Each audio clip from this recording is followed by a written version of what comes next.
Welcome. It's me, your buddy, Gabe El Taib. I'm very excited to see you guys here. It is Thursday, January 27th. Wow, that was fast. But yes, I've got my buddy, Young Rippa himself. When as you may have heard, I left DC Comics in a bit of a kerfuffle in October. And I was talking to Ethan and stuff and what I was going to do next. And Ethan hooked me up with this young fella, the Young Ripper himself, Eric July, and he's been a delight to work with. So let's welcome in our man, Eric July. How are you doing, buddy? Man, I'm doing good, man. I appreciate you obviously having me on the channel, man. All right. I really appreciate you coming on. I'm very excited about what we've been working on. And I want to introduce you to people that watch my channel, just in case they don't know who you are.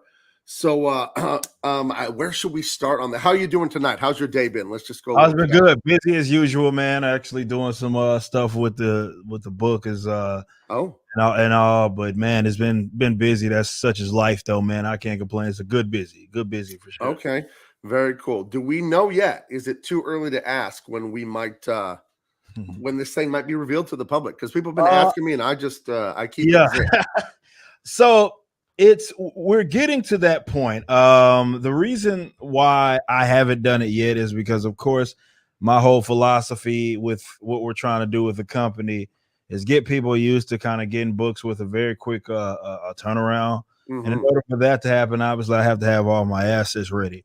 But a lot of the groundwork assets that we're kind of preparing right now are pertaining to like just the foundation of the company and the website and the store and stuff that we're going to build. That's where a lot of the time is being like dedicated to.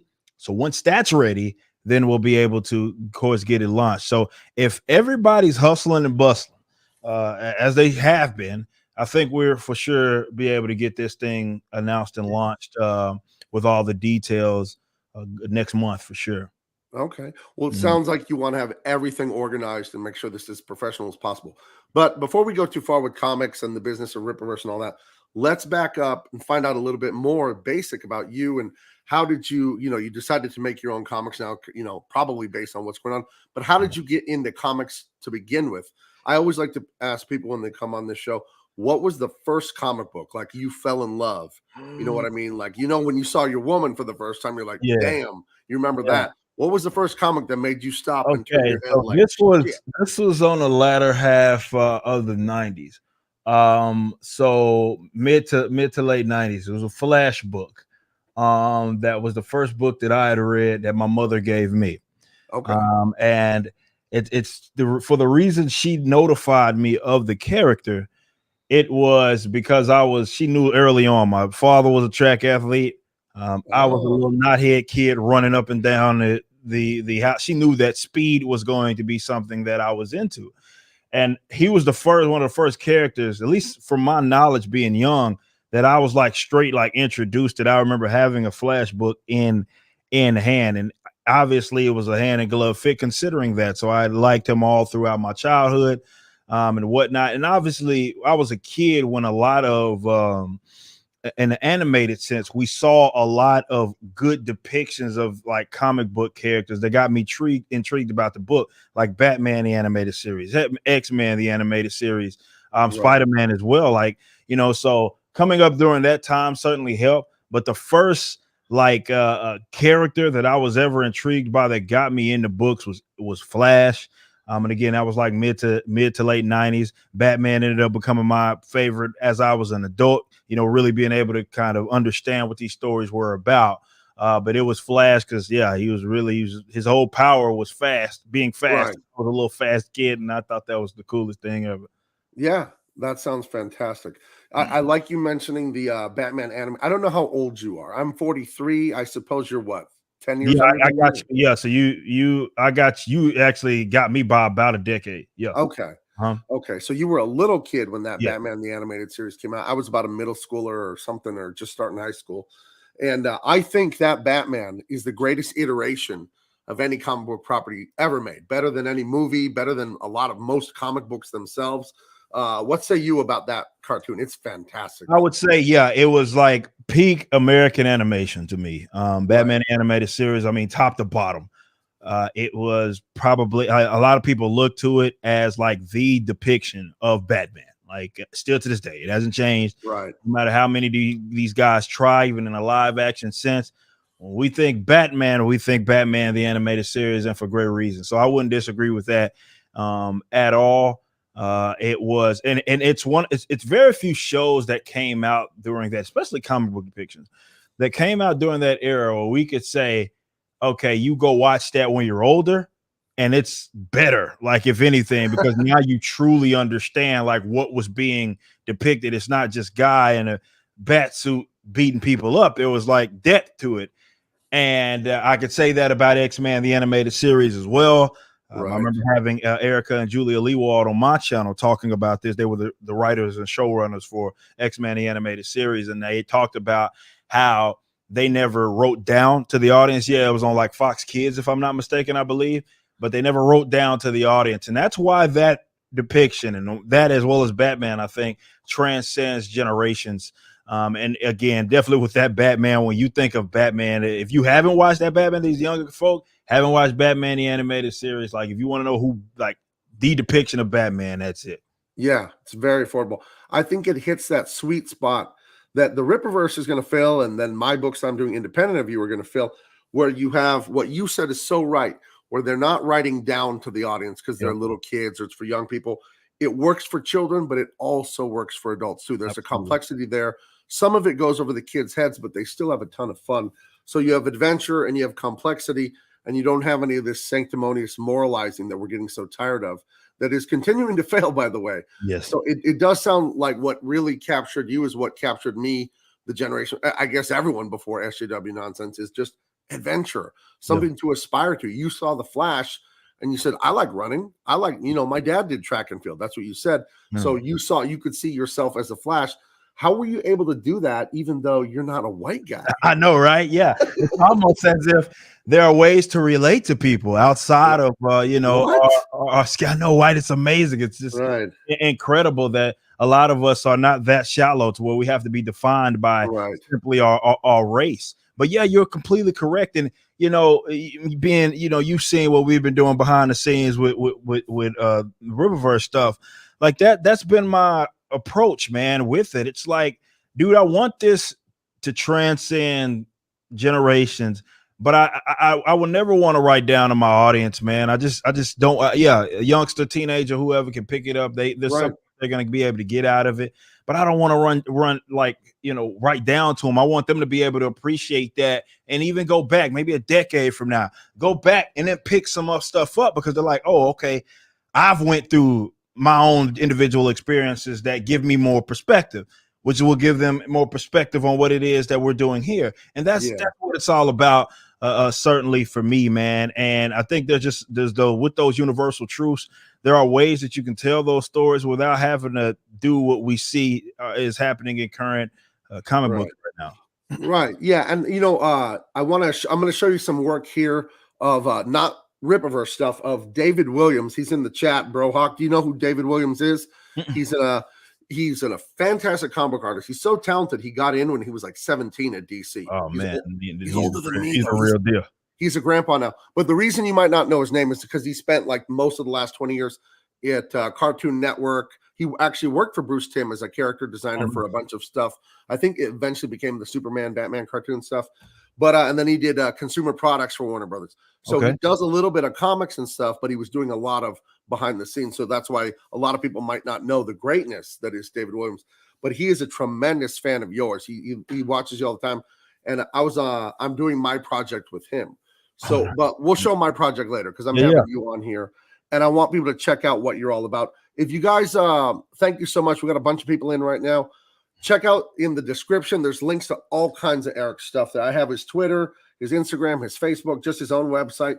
You're the front man of do you call it a rock band or man, it's just metal. Yeah, just call it a metal because everybody tries to slap a genre on us, but we're all over the place. So just let's keep it metal. One thing why I like Eric, and I'm kissing butt. I should have put some chapstick on my face. I'm kissing your ass right now. But I'm that way, and you know this from knowing me for a few months now.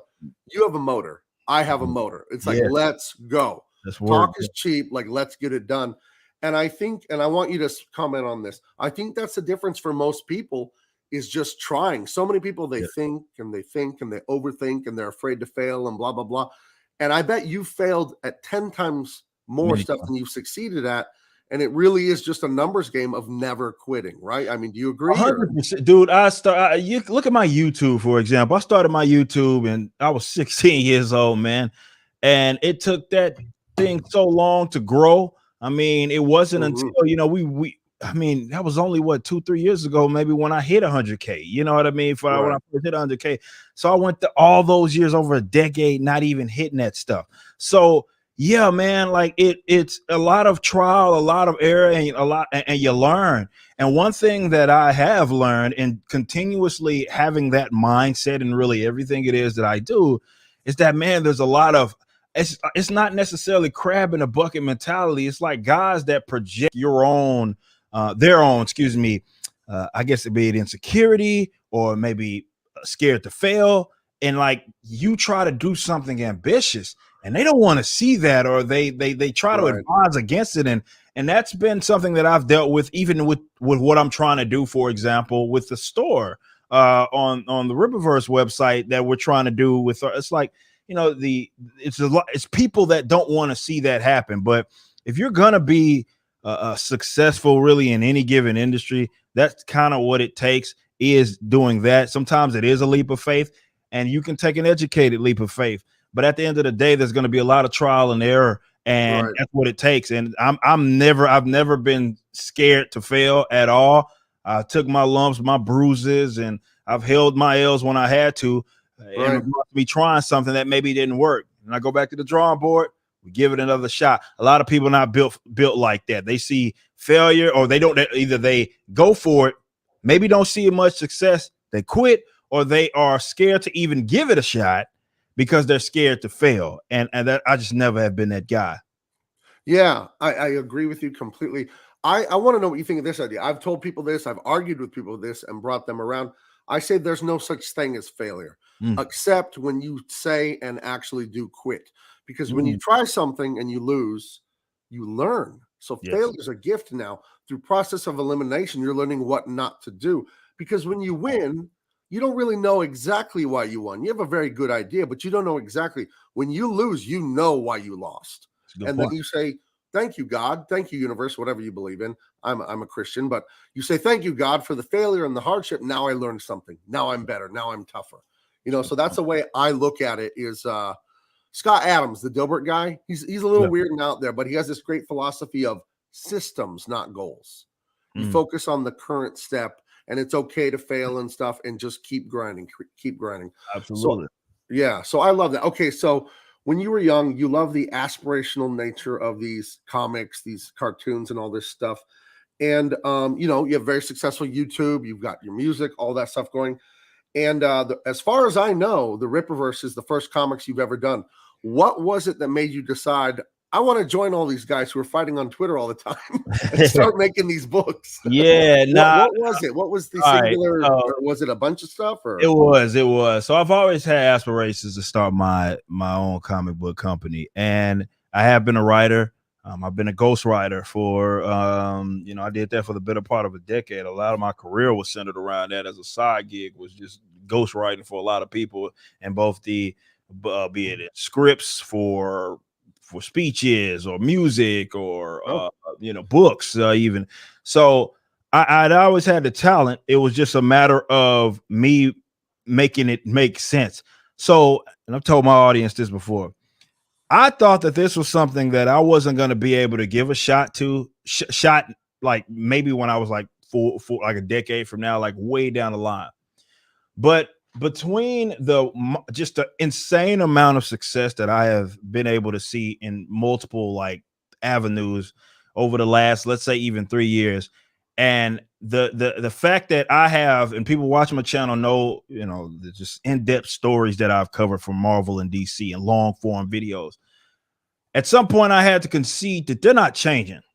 They're not. Like it's as much as I have, this was part of my childhood, and as much as I will never forget any of those stories that have been told, those books aren't going anywhere. Right. I had to realize, like, trying to keep up with it just was it was a pipe dream, really, because the insane people had just taken over. So I was like, you know what? I do gripe about it a lot. How about now that I have the financial capacity to make it happen? Why don't I give it a shot? Why don't I give it a shot and come up with my own stuff that gets back to the essence of what I thought American comic books were about, and that is really emphasizing some of the things that I feel are some of the major problems with, let's say, the big two, and really even the other guys is just overlooked. So that was what it was. It was a combination of all of that, it being the right time, and my audience. I have a big shout out to everybody that knows me from different, whether it be from the political stuff, whether it be from the band, or whether it be from the YouTube stuff, or me covering wherever you come from. Those guys have allowed me to be in a position to be able to make something happen, and just a combination of all that just made this happen. That's very funny because you were not working in the comic book industry and I was, and I see like a dialectic from the two of us where you just realized this shit is not going to change. I got to do something. That's what happened to me this fall. Yeah. You know, I was working at DC. Let's just, for sake of numbers, there's 100 books and 10 of them are woke, and I'm like, what the hell's going on here? And then it's like, well, it's not my book. And then like 20 of them are woke. And I'm like, man, it's not my book. And then like half of them, and so on and so on. Right. And now pretty soon I'm coloring Superman and he's wearing a fucking mask to virtue signal, because that's what Tom Taylor does. And I was visiting my dad in September, and all this stuff's going down, and they're getting rid of truth, justice, and the American way. And I'm having my moment like you, like, this isn't, I was in such denial, Eric, for so long, because I love this stuff. Jim Lee was my favorite artist since I was 12, and I wanted to work for him, and he hired me. I have his phone number. I could text him and call him anytime. He'll answer. You know what I mean? He was my hero as a kid. He's the one that personally hired me, and I'm just like, nah, we're going to be fine. This woke stuff, it's a fad. Yeah. And like you, I got to the point, and I'm like, this ain't going to change. And I'm a Christian, but my dad's a Muslim, and I was visiting him in September for like 2-3 weeks. And I said, Dad, I don't approve of what they're doing. I don't want to teach kids racism because they're white, they're evil, or because they're heterosexual, they're evil, or they love their country, they're a bigot. I don't want to teach people stuff like that. What do? I'm under contract. I make good money. I got a wife, blah, blah, blah. And my dad said, don't just quit. He said, finish your contracts and then get out of there. And he said, I'm a Muslim, but he's a chef. And he said, how do you think I felt making all that bacon all those years? He's like, but I had to feed you guys. You know what I mean? I needed a job as a chef. So I thought, okay, I can hold my nose and just email him and finish this contract and then get the hell out. And I did that. And they were like, oh, where are you going? And they were all nice to me. And then when they found out I was going with Ethan, they weren't so nice. Yeah. I was leaving. So so it's like I said, it's this dialectic where you're coming from one and I'm coming from the other. And at the same time, we're like, oh, this is not going to change. Yeah. So, I mean, do you see it ever changing, or are they just going to go out of business? No, are they going down with the ship? I think so, dude. And I hate to be that guy because again, it's we love this sort of stuff. And I think that there is I don't think they will, but if they are gonna do it, I think it's going to have to be some guys that come up and are not just successful like in a corner, like our corner of the internet, but successful in a sense of these guys are like Marvel. You're on Marvel's radar. You're on DC's radar as far as what you're doing with your comic book. But when those guys feel pressure and they see what it is you're doing, maybe if there is going to be a chance that they adjust, it'll have to be because of that. I don't think they will, but they'll have to be forced to pivot because the market has dictated this is what it is. And maybe they'll get to a point to where, all right, we'll just focus on movies and stuff. Maybe we'll license out the characters again. Or whatever. Maybe that's the direction that they go. Because I mean, a lot of these books are in the red. I can't imagine that they're just knocking it out the park with like getting a legitimate good return investment on them. So yeah, I don't think they will change, but if they do, it's gonna have to be us forcing them to do it by way of competing with them. Yeah. I'm gonna show you some of the stuff I'm working on as my answer to when they got rid of Truth, Justice, and the American Way. I just hit the ceiling, and then that's when I went global. I don't know if you probably noticed it because it was an international news story for like 48 hours. Most definitely. It's funny. I hope I have a better quote. I gotta be more famous and for longer, because my most famous quote now, if you Google me, is I'm tired of this shit. That's what I said on Ethan's show. I don't want that written on my headstone, so I need to come up with something better. I need more infamous moments. But yeah, that was just it for me. The American Way thing. Like, are you kidding me? And not to get like too deeply nerdy, but like Superman was raised by parents from Kansas, and his power is not his strength or speed or flight or ice breath or laser eyes. It's his heart and his kindness, and that he doesn't rule the world as a tyrant, and he has mercy and restraint. Those are his values from his American Midwestern parents. So to just like for DC to shit on that and pretend that never happened, that never mattered, is just so the hubris, the disrespect, the narcissism. It's insane. Having worked inside there for years, I will tell you, most of the people in the industry are very normal, sane, nice people. But like any group of people, all you need is 3 or 4 lunatic assholes, and they just cow everyone into submission. Everyone else is like, yeah, don't say nothing because the crazy guy's crazy. So that's what goes on there. But if you'll indulge me, I want to show my response to getting rid of that. So this David Williams I was telling you about, brilliant artist, and he hold on, let me set it up right. He gave me this great idea. He came to me with this great idea he wanted to do with me, called Truth, Justice, American Way, and it's our love letter to everything you were talking about. This is our sort of just superheroes, that light fun. I mean, it's it's serious, action packed, but this is just going to lift you up. This is just about having a good time. This is just that feeling you got watching G.I. Joe. You know, when I was writing the script, David sent me a link to the G.I. Joe the movie on YouTube, and I rewatched it for the first time in 30 years. And I thought, this is totally insane, this movie, if you know the plot of it.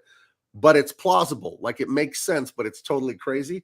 And it's just so much fun. So I'm just astonished with Dave's work. This is his illustration and my color work. So I'm the writer colorist. There you go. And he is the penciler. Oh, we hired an inker. Gary Martin is like one of the most legendary inkers in comics. And he literally wrote the book on inking. Like, there's a book from Dark Horse that's like 20-something years old called the, whatever, How to Ink or The Guide to Inking. And Gary Martin is literally the author and illustrator of that book. Nice. But we got Truth, Justice, and American Way. And those are their literal names. So, and if you want to go into the description, guys, you can sign up for the mailing list on Indiegogo right now. And that'll give you the latest news and info. We launch on President's Day, of course, because it's the American way. And I even got my Uncle Sam hat to wear. Hey, come on. Listen, Eric, one thing you got to know, I'm Middle Eastern. So I am a salesman and showman. So I told people I will be wearing this and not much else on President's Day. So, okay, I'll get this off the screen in just a second, but I was very proud of myself. I made this. You should be. And I just love working with Dave. So check this out here. Oop, wrong button, Gabe. Don't want to bring that up. Okay.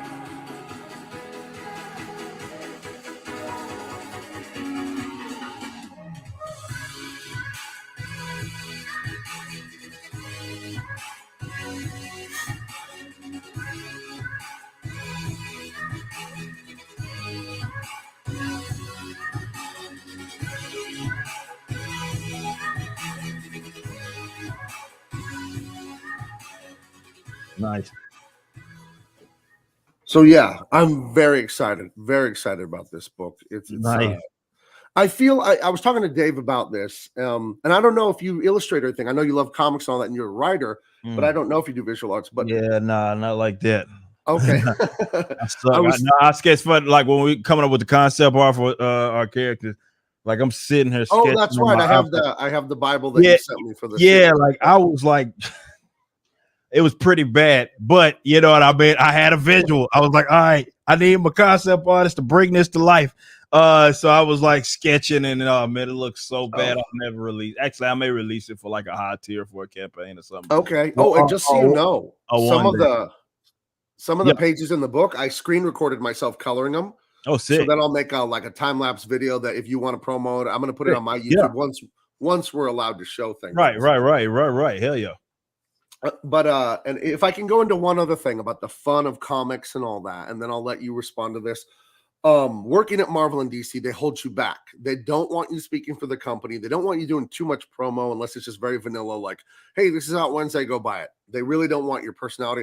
And I think that they're wrong about that. I really think they should let the creators show and flex and, like show their different personalities, because I think that's what sells stuff, is that human connection. And in Comicsgate, oh my God, we get to connect with all these fun people in the chat. And I hope to meet them someday at conventions and stuff. And I want my background is playing a lot of football and coaching a lot of football. And I love to like encourage people and make them feel like they're part of the team. And when we have fans, I love to give them behind the scenes. So let me just, I'll show one other thing and then we'll get back on track. I just got this. I'm going to be coloring this and some other art up, but David Williams just sent me this. Let me show that screen real quick again.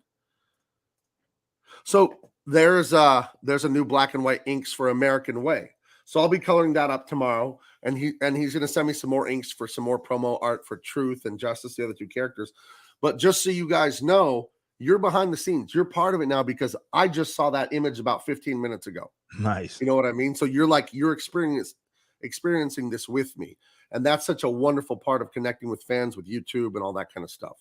So yeah, that's what I'm up to with David Williams. And again, Eric, he just wanted me, I was talking to him on the phone about an hour ago. He just wanted me to make it clear to you that he's just a tremendous fan of yours. I appreciate that, man. And seeing his art, I mean, yeah, it's outrageous. Yeah, the guy's sick. Yeah. So I don't know where we left off before I went down the jag on Truth, Justice, American Way. Yeah, me either, man. That's how conversation works, though. Definitely in our space, we get to fucking going on tangents about random shit. Right. Well, there was a question in the chat, and I know this was semi-addressed. Someone asked if there was any time frame for the announcement of Rippaverse. I know like again, I can't give it concrete because I don't want to say something I can't commit to. But next month, I think is realistically where we can make this happen. If there is going to be something that holds it up, it'll be the store. It'll be making sure the kinks are worked out with our store, and we're prepared to make it happen. But a lot of the other stuff, by the end of this week, hopefully tomorrow, I'll have like some of the other side stuff that we're going to be releasing alongside it, and that stuff needs to get shipped to the printer because some of them are paper products. But aside from that, everything else is going to be ready. So we will literally just be waiting on the site/store to be ready to rock. So we can, and once that's going, it's out. And everybody's been patient, obviously. Talking about how intentionally vague I've been, and yeah, there's a reason for that. Because again, it's about getting you guys, books in a quicker turnaround. So once it's launched, though, then the process becomes a lot more easier for us to do it. But it's just so much groundwork that we have to have. Okay, that makes sense. Here's a good question. Yes. Eric, any concerns about the new website taking the load the first day from everyone buying the new book at once? Not at all. Very optimistic, gentlemen. Yeah, not at all. Main reason being because I've spent thousands upon thousands of dollars trying to make sure that this works. So we will have our team on standby to ensure that if there's any issues that does happen in the event that it's, I don't know, something happens, bug, even if it's just a little bug, our team will be ready to rock. We're going to test the absolute hell out of it, but our team is going to be ready to rock in the event that it goes down. I'm not cutting any corners in that regards because, yeah, a big part of how we launch stuff is going to be just like this. Hey, you want some of these limited limited edition stuff that's only going to be available for X amount of time, then, yeah, it's going to funnel traffic to the site. We have to be prepared for that. And I'm not cutting corners in that regards. It also helps because, one of my gigs was being in networking, so I know a thing or two about kind of how to make sure this shit goes right. Because you're in Dallas, right? Yeah. There's a lot of tech there, and there has been for like 30 something years. All the big companies have had campuses there for years. Yep. But speaking of tech, let me ask you about YouTube. Let's get away from comics for a little bit. So you started your YouTube when you were 16, you said? Yes. Did I hear that right? Yeah. I was 16 years old, man. I was 16. So now you're kind of a pop culture critic and all this and that. Can you break it down for us a little, like behind the scenes, play by play? How does it work for you typically when you pick a topic or one of these crazy SJWs? How do you get this stuff in front of you that makes you mad, and then you you always have a good attitude. You always are laughing about it and not losing Yeah. your cool. How are you inundated with this negativity, but you keep the trademark Eric July smile and all that laughing going? Yeah, it's because you gotta be, man. If you let these people drive you crazy, man, you're gonna have a bad time. And it's easy in this day and age to be black pilled and not optimistic about everything. And definitely in the last year, with the COVID nonsense, like it's been a way for me to really emphasize that, and kind of encouraging people that are going through some really tough instances, not because of the virus, maybe because of the government did something that shut down their business, or passports and all this other nonsense that people are having to deal with. Like, I laugh at them because they deserve to be laughed at, but also, like, I believe like that kind of stuff is infectious. You know what I mean? And it spreads to other people when they see you can at least have some sort of positive outlook, even in talking about something negative. And you watch my videos, like I talk about this Marvel stuff, and I'm sitting here giggling all kinds of stuff because, look, man, for one, again, they deserve it. They do deserve it. It's not like they deserve it, but also it's like, dude, like, this is a clown show, and they deserve to be laughed at. And you got to laugh at something. And why not them, dude? Why not them? But yeah, I see topics various places. Twitter helps, as dog crap that site may be sometimes. Gives me free content. I do appreciate Twitter for that. Right. Someone saying something dumb and giving me something to talk about. It makes it very, very easy to do that. But I will say this, that once, like with our book, the first book is coming out and that's released, can't wait to kind of talk about some of that stuff very frequently. In mix with, as we're laughing at it would be a great way to compare and contrast. As we're laughing at them, we get to say, hey, this is how you do it. I'm trying to give people what it is that they want as comic book customers. Yeah. Okay. Because that's something because that's one thing I really admire about you and Ethan, is that you're able to look at all this stuff that pisses you off and you don't get mad and you're just laughing and mocking it. Where my reaction growing up, I had a pretty tremendous anger problem. I'm fine now. Don't worry. I'm cool now. but I really want to get there where you are and Ethan. I think you guys are good examples of how to handle the negativity. And again, my buddy David Williams, the illustrator for the book we're doing, one thing he stressed to me, since he's so much older, he doesn't like it when I remind him he's older than me, is let's not just talk about what we hate, SJW, feminist, blah, blah, blah. He's like, why don't we just show people what we love and why it's better? So that's why I'm really excited about the Rippaverse stuff. Absolutely. Because to talk in the most general terms, action, adventure, like I won't say too much, but it's fun. No. Okay. Just fun. That's what we're doing. Yeah. We're having fun. Having fun. So yes. Oh man. So what is, this is a very broad question. Yes. So cultural criticism and all that stuff. What is your, how do I ask this? What is your point with that? When you criticize Marvel and all them, I know you want to do YouTube and have content, but do you see a bigger point? Do you think it makes 100%. A difference? 100%. You think you change minds? 100%. And I know that just because of the amount of people that have reached out to me and told me that. Look, I'm obviously a person that values liberty. I'm a libertarian. So I'm a person that values liberty first and foremost. And one of my biggest criticisms of both libertarians and conservatives over the years has been the complete neglect of like culture, like as in things, let's say, not directly attached to the politics. And that's why we have almost no imprint on that stuff, because for a long time it was like, we got the ideas on our side. We're the smartest people in the room. They're the wrong guys. They also suck. And we'll just leave with our ideas. And a lot of people found out, looking at the world now, it wasn't good enough.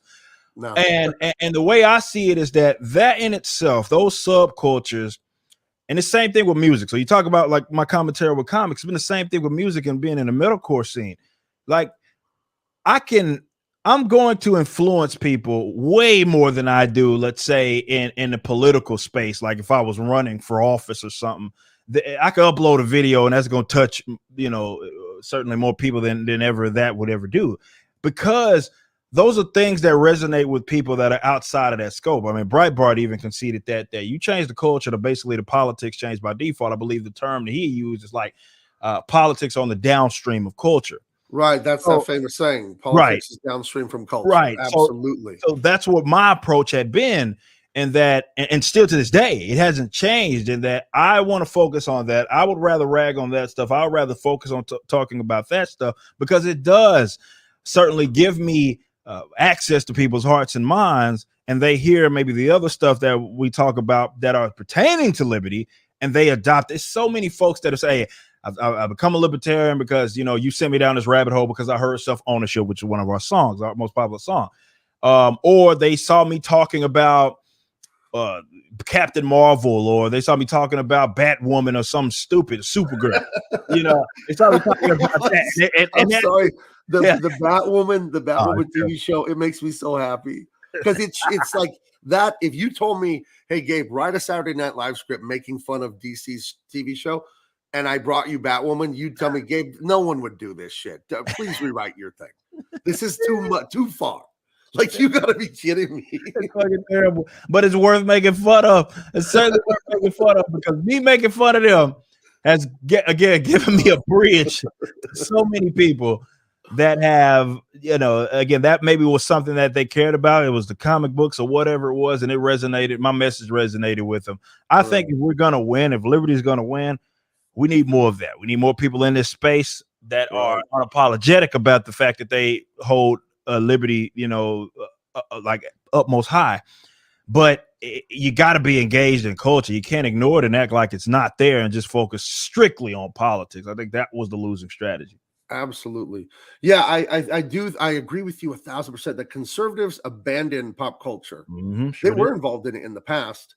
But I remember growing up in a Christian household and my mom telling me, you know, David Bowie's a devil and all these people are evil. So you just kind of, we didn't have TV, you know, we had a couple Star Wars, whatever on VHS, but we pulled away from pop culture and music and all that. Most of the movies I've seen now, like Die Hard and all that, I saw that stuff in my 30s. You know, I just saw, you know, there's many movies I've just saw in the last 2-3 years because of COVID and staying home and all that. So, yeah, conservatives didn't really participate enough in pop culture and storytelling, and they paid the price culturally. Yes, absolutely. So I think you're a great example, and if I can congratulate myself, I'm a good example of that. We people who cherish this culture, Western civilization, has done more good for more humans in all of recorded history. We got to preserve it, and the way you preserve it is show it to children and show them why it's good. Show them why it should be revered and respected and why it should be preserved. Yeah, you know what I mean? Because an ethic I have is the blood debt to my ancestors. All the dad, grandpa, and go back, you know, thousands of years. They died for me. They fought for me. They whatever. They suffered for me, and I can't pay them back. They're gone. What I can do is pay tomorrow. I can do the same thing they did to balance myself back out, so I don't owe anymore. And I think what you're doing is good. And I want to encourage everyone out there to stand up in your life. Follow the law. I have to say that because we're on YouTube.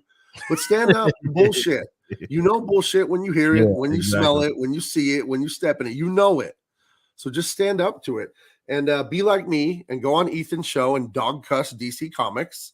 And I love it. You know, it's funny. I followed my father's advice and I wrote them a very professional email. And I said, you know, I'm going to 14, 15 years, whatever it was, I'm going to end working with you guys, but I will honor my contracts. And they would be done in about March. So I'd be finishing up by now. And they got mad that I said the stuff on Ethan's, whatever. So instead of having me finish the contracts, they said, no, you're not working on this anymore, and then paid me. So I was like, wait a minute. They pay, you know, like, you're going to pay out the contract, but you demand I don't work on it. All right. Okay, I like free money. Who doesn't? So, whatever. But they never, it's like an ex-wife, you know, you ever have a buddy that's writing alimony checks or whatever, for a little inside baseball for the fans. We get royalty checks every quarter from DC Comics. I get them the rest of my life. I got a nice one a few weeks ago, and yeah, we get them every quarter. And I think it said 9 years past my death, my widow can collect it. Nice. So, keep them coming, guys. Maybe I'll donate some to Trump's campaign next time. No, they get. I know that I see them get so upset when they see like guys like Ethan talking about Well, the Ethan posted his huge one, and all those weirdos were saying it wasn't true. It's like it's yeah, they absolutely can't true. believe it. Yeah, they can't. They Right. just absolutely cannot believe it, and they don't want to believe it. And there's nothing they can fucking do about it. Nothing. It's contractual obligations. So whether y'all mad, even DC, they can be mad all they want. Doesn't matter. Doesn't matter. You owe me money, man. Right. Yeah, and that reminds me, you were saying earlier, like the crab in the bucket thing. When you talk about doing this or doing that or never giving up, even though you fail, there's people that like project their own fear and failure onto Yeah. you. And I think that thing with Ethan, where they were like, he didn't get a royalty check, it's like, yes, he did. I think they have never created anything. They don't have a business. They've never employed anyone. I Yes. just signed 2 contracts this week. I hired Gary Martin to ink through There you my go. company, Gabe L. Tape Illustration, and then another business deal I signed with someone. But I think these SJWs, since they're just lazy and they're hungover going to brunch, that's like the big thing for them this week. That's the biggest thing they're going to accomplish all week is going to brunch. When they see people like us moving, doing things, winning, succeeding, failing, and getting back up, they don't get it. They don't understand us. I'm stealing this from Scott Adams again. They don't understand people like us, Eric, because the same reason my dog doesn't understand me. Because my dog's an idiot. He doesn't know why I do what I do. Yeah. But I'm right. He's wrong. Yeah. So yeah. So do you get that? Do you get the same sort of thing that Ethan gets when people try and say, "Oh, Eric July ain't shit" and stuff? Like, do you get every a lot time? of that? Like it's like, and they try to like. I remember when my band was releasing the first album. It's like, "Oh, you guys will never do anything. It's not gonna happen." And we had to know we were the number 1 alternative new artist, number 2 heat sick album on Billboard. And they try to find a way to delegitimize that because like nothing they can really say. It was like, "Oh, well, you could have did better. You're not number 1 everywhere." It's like, God damn it. Okay. Never impressed these guys at all. But yes, that's how they operate.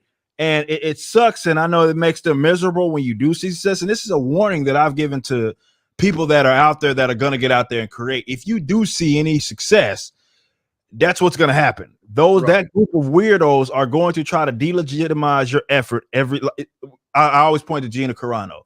Gina Carano leaves Disney with Star Wars because she doesn't fit the political bill that they think is appropriate for working for their company. She links up with the Daily Wire.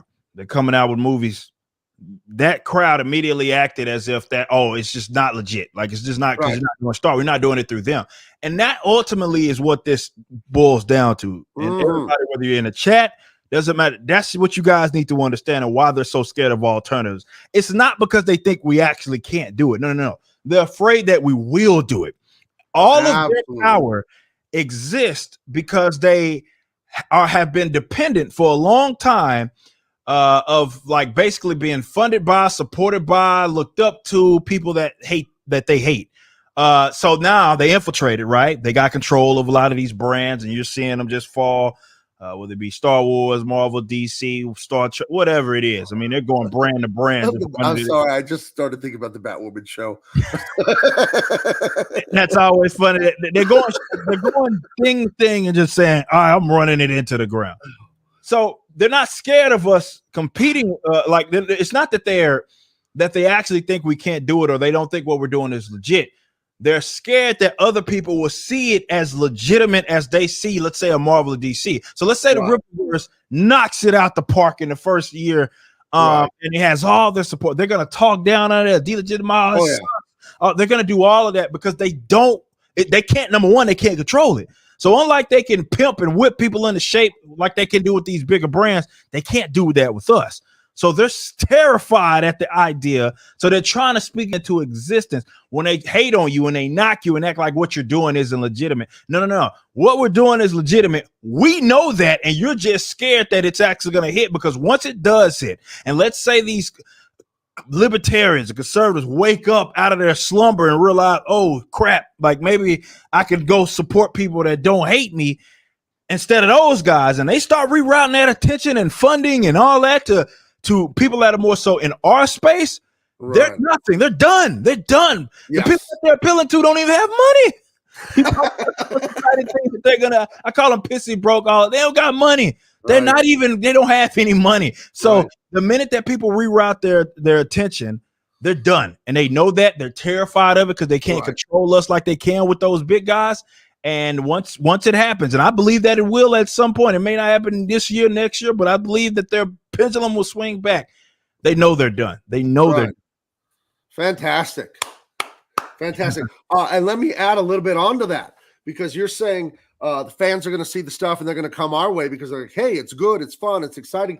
I don't just want that. I want people in our crowd. If you have any talent, writing, art, music, get into entertainment and storytelling. It's not trivial. It's not frivolous. It matters. Dude, it's how we make culture.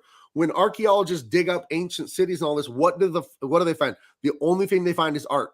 Pottery, pillars, temples, paintings, all they find is art. Art is how we express ourselves, how we talk about who we are, how we think about who we are. Like, art is sometimes thinking out loud. That's what you're doing. Like, am I this? Am I that? Are we this? What is important? So if you're out there and you're in the crowd, yes, buy our books and support us for sure, because we're taking a big risk here. But if you can do it, then damn it, do it. Don't be afraid. My God, how long are you going to live? Yeah. You're not going to live forever. True that. I just buried a childhood friend yesterday. I was at a funeral yesterday. Very sad.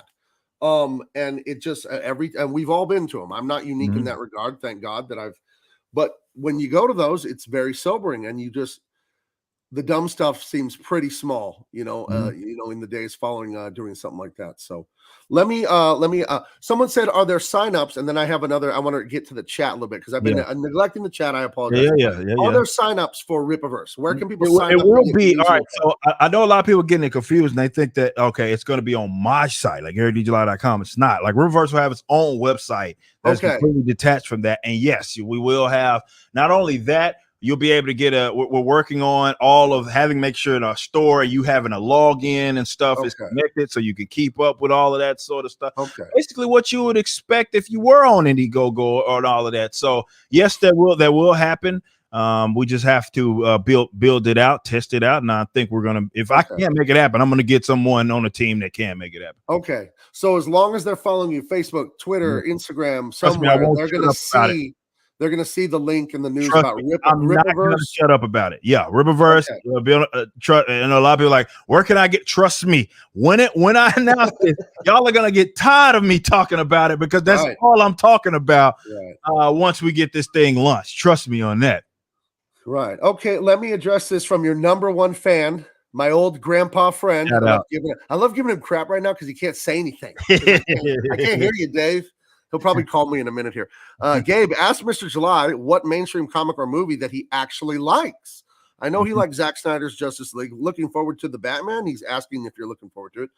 Did you like the last Spider-Man flick? That's a great question, Dave. I didn't. So this is kind of my approach, and it's a timing thing. It's not just with me just being completely done with these companies. That's part of it. But a lot of it is the timing thing. So like mainstream comic book movie, like I think Justice League was the last. Obviously, I did this for those that don't know, I did this like 2-hour long history of it. It's a video that I'm proud of, because I did it alongside the Zack Snyder's Justice League release, and it was more of, okay, here's the history of the Justice League. And I went down, trip down there. I spent 2 hours doing that. Great visuals. My editing team absolutely knocked it out the park with that. But that was like the last movie. No, I think that was like the last movie that I covered in detail like that. And, as we started to work on our stuff, I started checking out, man. I was like, I don't even care what's coming out. Oh, I didn't even know that was coming out this week. So that's what happened. So no, I can't even give you an opinion on Spider-Man, because I hadn't seen it. I wasn't interested in seeing it, really anything that they're coming out with. Because part of it's like, I'm not really interested in funding these guys, but I would say a bigger part of that is just I have so much focus on what it is, and Gabe knows because he's seen it. The stuff that we're doing behind the scenes, is insane, and we worked hard on this, and that's been taking up all of my like creative attention, to where the point I'm just like I'm not even checked in on what it is they're doing. Yeah, that was quite a flurry at the end of our unnamed project there. Yeah. I impressed myself. I'm like, wow, man, shout out to all everybody that was involved in that was hustling and bustling so we could get this thing ready, man. Guys, absolutely killed it, man. Killed it. Do we have I gotta address this. Silver Phantom X for $4 sent me a super sticker of a strange little green pear with a cup of coffee. Thank you. Nice. Thank you very much. I don't know what the pear with the coffee means, but thank you nonetheless. Oh dang, what was I saying about? Oh, I wanted to ask you the stuff we worked on that cannot be talked about does it exist yet? Can we touch it yet or no? That's what we're working on. Okay. So I will announce when we announce the company, it will be in print. It will literally be printing. Like I'm getting a proof right like tomorrow. I actually got an email like right as I clicked the link to get in here from them, and they were like, "All right, we got to send a proof." So we've already done the pre-press, all that stuff. They have it in hand. We're ready to rock. So that's basically what we're doing right now. So that proofing process should end tomorrow, and then it's sent and it's about to be print. So I'm gonna run at least a 60-day campaign, but more than likely I had the books in my hand long before that's even over with. Okay. Let me ask you this. The part, remember, I don't know if you remember this, but I think I texted you or something when we finished the book, and I said, "Hey, congratulations, you're one of us now. You're a real comic book maker." Yeah. You know what I mean? I've been one for better part of 20-something years. But how did that feel when I sent you the last stuff and it was like, okay, it's done? Was it emotional at all? It was. No, it was. No, seriously. Like I was proud of that. Like the coolest thing, me and my wife have talked about this. Like the coolest thing was seeing with this first book was seeing like, okay, pencil, sketch, ink, and then the color gets added to it. Right. And to see like, oh man, I had this vision. And that's the special thing it is that I have, which is why I think in the future, the crew that you saw work on the first book, when we do announce that, will probably be the same crew that's going to work on so much material, because there was a chemistry there and people like, you knew it, you got it. Like immediately, there wasn't, didn't have to explain much, you got it. But to see that even come into fruition, and then they just read it, you know what I mean, in its entirety. And I did that. Like I know I wrote the damn thing, but I did that. Like once it was done, like I went there, I got my iPad, sat down, like I'm looking at it like, okay, I'm not, this isn't my book. I'm gonna read it like I'm gonna try to go into it like I didn't write it. And it just it really points to the talent of the individuals that are working on this.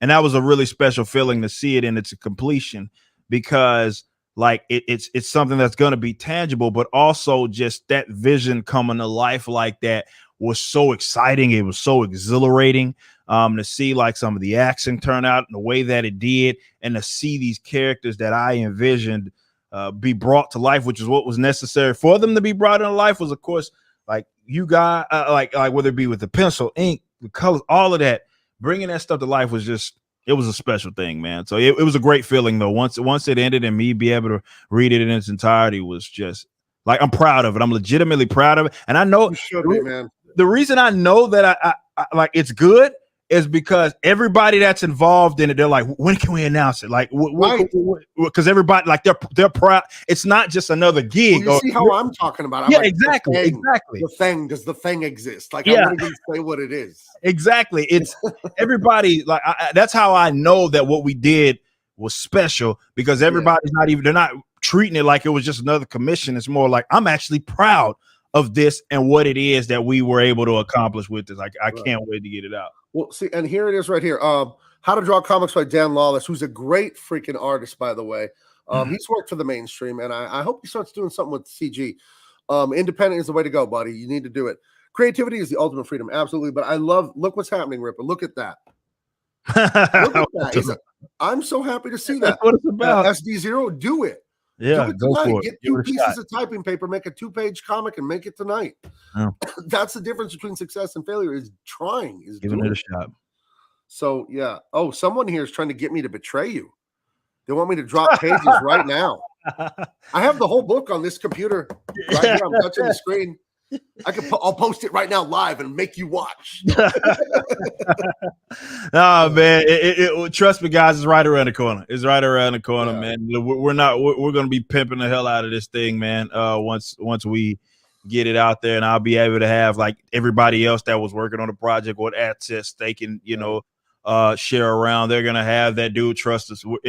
it's something that we're proud of. We're proud of this, man. I can't wait for you to see it. Yeah, very proud. And I have a question I want to make off this comment here.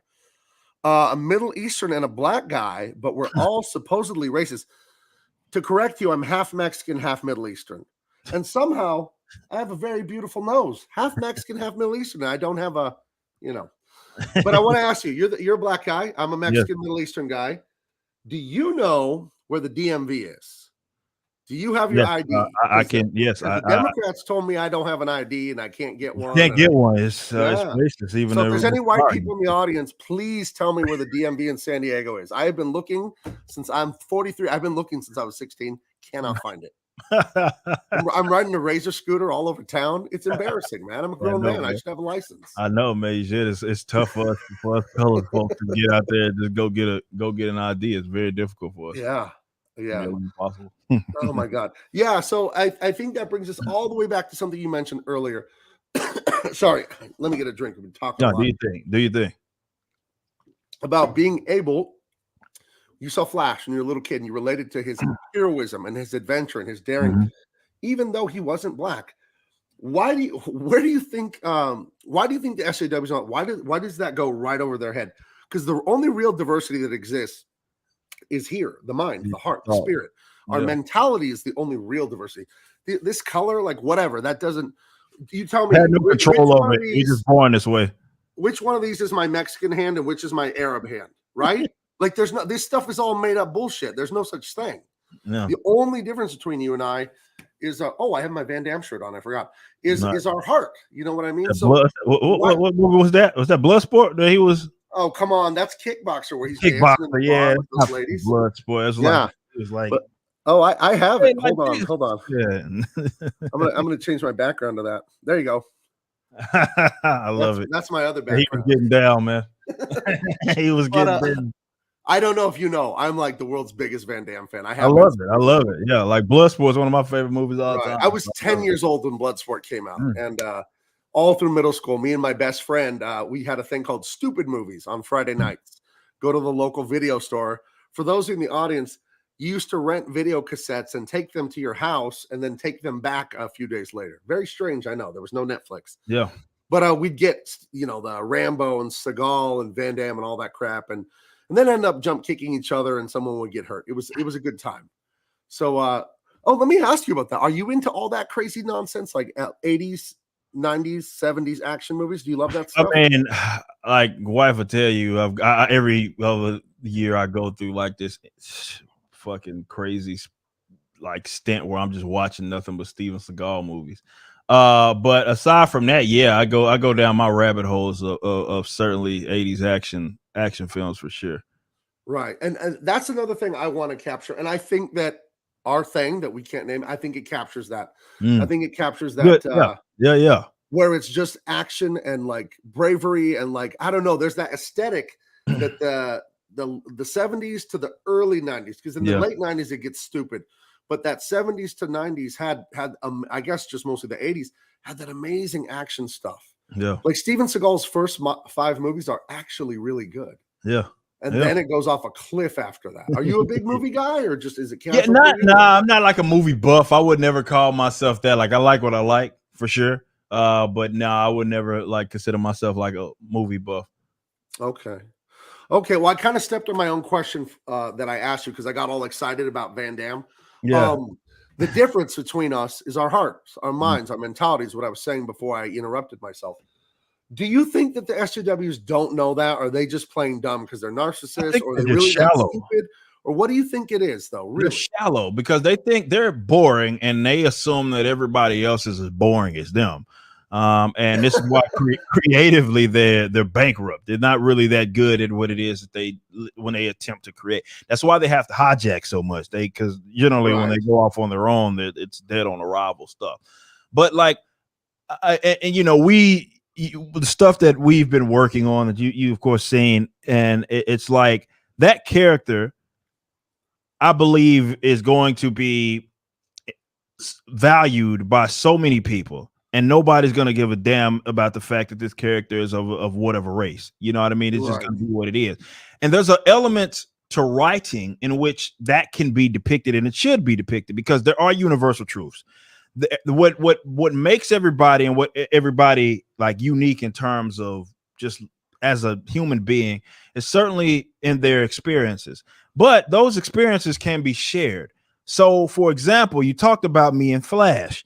Like, I was a hell of an athlete growing up, and Right. that was why and particularly speed. I was a track and field athlete all through college. You know what I mean? Oh, Like wow. all the way up through the collegiate level at the University of Memphis, then being at Texas A&M, University Corpus Christi. I still have the record at Texas A&M University Corpus Christi at the 100-meter. It's still, Wow. I can look that up right now. Go to the website and fact check it. My But favorite football player went to Texas A&M. The oh, great Von Miller, defensive end for my Broncos. yeah. Sadly, now the Rams. Ironically enough, Von Miller, DeSoto, Texas, from right up the road. He's a year. I think he was 07. I was 08. You know what I mean? Hilariously enough, when we graduated. Yeah. So, but yeah, like on a serious note, like these guys are shallow. And so they believe that because they themselves are defined, which is why you see, unfortunately, all of these young people that are leading with their pronouns and their bio, whatever weird mental illness or whatever that they have going on. That's what they lead with, because that's all that's interesting. And it's not interesting at all about them because they are that shallow. So they project that onto their art. And then they wrongfully assume that all of us are just as shallow as them. And they wonder why those characters almost never catch on. Right. So they are under this moronic belief that, oh, well, we try to make these original black characters and nobody, well, yeah, if you're making a character and all you do is obsess over racism, I'm not interested. Like, I'm simply not. Like, if that's the thing that you have to lead with, that's the most interesting thing. It's just a character. It's not a character that happens to be black. It's a character that's black, and that's all that you're focusing on through your promotion, through your marketing, and all of that. I'm not interested. And most people aren't, to be fair. And they unfortunately think that we're all like that. We're all like that because they're boring. They're obsessed by with their identity because they have nothing that they can point to that they're proud of that they've accomplished. So they gotta brag about some stuff that they were born at. Like, I'm black, yeah, but I had no control over this. Like, I came out the womb. Yeah, it's like I want to ask you, hey Eric, how long did it take you to become black? Like, how hard did you work? Did you fail at first? Exactly. Like, were you Asian when you were born and you just had to work on being black for like 10 years? But the way that they talk about it, you think that was the case. Right, and it would be the only time that they would have a point if it worked like that. But it doesn't. This is like an accomplishment. I just came out this way. Right. So it's not the most I have things that I actually did. Like, I put the footwork in and to make this happen that I could point to that's tangible that I'm proud of. You know what I mean? Because I did it and I put the work in it. They don't have those, so they assume everybody else is as boring as them, and that's why their stories are so terrible. Yeah, well, a white supremacist would say all that. I love this comment. Eric July, the new face of white supremacy. You heard about that with Larry Elder out here in California. Yeah. Just so you know, I'm in San Diego. It is red. San Diego is a military town. It has more military per capita than any like city in the world. Maybe, I know in America for sure. So we're safe-ish here in San Diego from the California insanity. So, but I was out in your beautiful state this November. Yeah. My beautiful bride and I celebrated 25 years of marriage. Ooh. And we got through Costco. See, you can tell I'm an adult. I have a mortgage. I'm talking about Costco. I have kids and a wife. I bought plane tickets, a condo, 5 days at Disney World. We'd never been to the South. We'd never been to Disney World and all that. And we were going to fly. And then all the remember all the pilots started protesting or whatever. Yeah. So this was like November 13th is my anniversary. So we drove and it was a beautiful trip of a lifetime. We drove from San Diego. I can hit the ocean if I throw a rock from my house. Now I'd have to throw the rock 3.5 miles, but nonetheless. And I drove all the way to Orlando. I went to the other coast and holy cow, I love Texas. You know, I'd been to El Paso like twice when I was younger. Do you know about Buc-ee's? Of course. Oh my God. Buc-ee's is like, I have a Buc-ee's t-shirt. I love Buc-ee's. Yeah. The brisket sandwiches and everything. We went to the Alamo. Whataburger's trash. No. Yes. No. That's fake news. That's fake news. I went to the Whataburger in Lavernia, Texas, and I Laverne- ordered like Ah. 3-4 things, and it was awful. Nah. How dare you? How dare you? Everyone's been telling me it's better than my In-N-Out. It is, man. No. Like, and I was in Corpus Christi where Whataburger was founded. I've eaten at the first Whataburger. It is no absolutely better than I'm In-N-Out. gonna turn your mic off. I'm gonna turn and then I went to Louisiana. I ate my way through the South, just eating. Nice. I had boudin balls. I didn't even know these things existed. It's like deep fried jambalaya in a chicken fried steak breading. Ooh, nice. I ate in where was it? The French Quarter, right there on Bourbon Street. Went to Cafe Du Monde with my wife, and I just want to say, if you're a Southerner and you're out there, I love the South. I didn't think I would like it. Because in San Diego, we have perfect weather. It's like 60 something degrees year round, basically. You know, we might have a hot week or two in August, but it's just the weather's, we're like wimps here with the weather, you know. So I don't know. I just fell in love with the South. Yeah. We get Challenger coming in. Whataburger is hot trash for $1.99. And as Eric said, that ain't cheap. Thank you. It ain't cheap, but you're welcome to have the wrong opinion. I love this comment too. It has begun burger combat. That's good. That's good. Hilarious. So you're I'm not too familiar with Texas. I drove through it and I went there a couple times as a kid because my grandma's family's from El Paso. You know, my wife, her grandma, I think, is from El Paso, or her grandpa, one of them. And then my grandma's from El Paso. Oh, nice. So we decided we're not going to investigate that too close. but both of my kids are very normal and yes. That's safe. I don't want to find out we're related. Oh, that'll be the worst. That's good. Yeah, I'm not going to look too close at that. You know? So you're in the Dallas area. Yeah, right? Dallas is huge. Yeah. I've been there my whole life, man. Born and raised in Dallas. Lived in a couple of other spots. I lived in Arkansas for a year, and obviously I was in Tennessee my first year out of college. So I lived in Memphis for sure. But yeah, I've been in Texas. You know, born and raised in Dallas. Live right north of Dallas now, but I was born and raised like in the actual city of Dallas. Was where I went, spending my days coming up for sure. Yeah, I'll have to get out there. I definitely plan on going back to Texas as soon as I can. Got to get back to Buc-ee's. Yeah, what an amazing place. I'm not going to go and explain it for the chat and everyone watching. Just look up what Buc-ee's is. It shouldn't exist. It's too good. It's too awesome, man. But okay. Oh, David, who claims to be a giant fan of yours, is now in your face about Whataburger sucks. Oh, and he has off the top rope. He's the new challenger. 5 Guys is better than both. How dare you, David? Man. How dare you? Man. Nah. Oh man, I wanted to ask you something else about Dallas. Yeah, but I don't remember. I'm not having too much fun here. So I think this might be a good place to end it. We've covered all kinds of things. We're getting hyped about the project. Yes. We showed off. I'm gonna shill it again if you don't mind. Dude, you have to remember all you want. I am Middle Eastern. I have #1 deal for you, my friend. You sign up early, you get bonus. #1 bonus for you. But really, in the description, there's a link for Indiegogo for David Williams and I. Our answer to if you love classic heroes, you love action, you love adventure. If you want a big smile on your face, that goofy thing when you were a kid eating boogers at recess and you couldn't wait. I don't know why I said that. And you couldn't wait to get home. Do you remember sticking your hand under the desk in elementary school? Oh man, those things. And then you felt, oh god, that's so horrible. Disgusting. But I mean, this is just so much fun and peak creativity for David Williams and I. If you want to see 2 guys, one 43 and one much older, and they are back to being little kids trying to get. I mean, look at this concept David came up with for our vigilante tough guy. On his gun, he has etched in Easy Way. And on his billy club, he has etched in hard. That's nice. And I think you get the point there. You're probably gonna get to see that put into use in the story. I'm having so much fun writing it. But please check Dave and I out in the description and sign up for the mailing list. Oh, let me go back to Middle Eastern Salesman.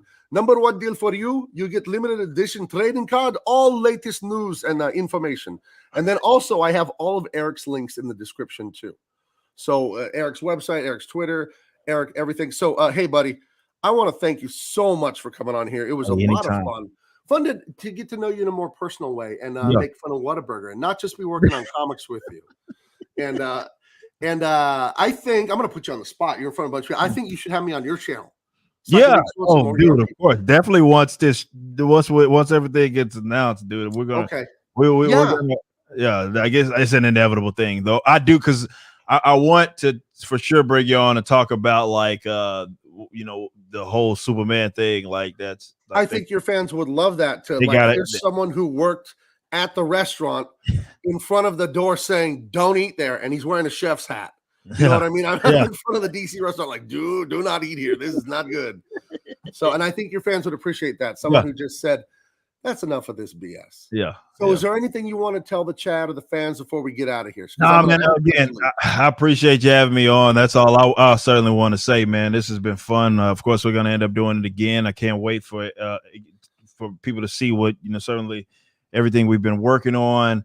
And all the other people that have helped out with the project. Can't wait for you guys to just be in on it, and it's going to be amazing. But again, man, appreciate what it is that you're doing.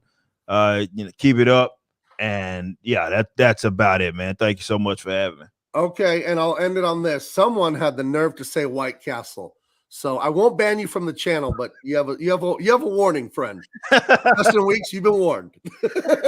All right, thank you guys. Have a great night. Later.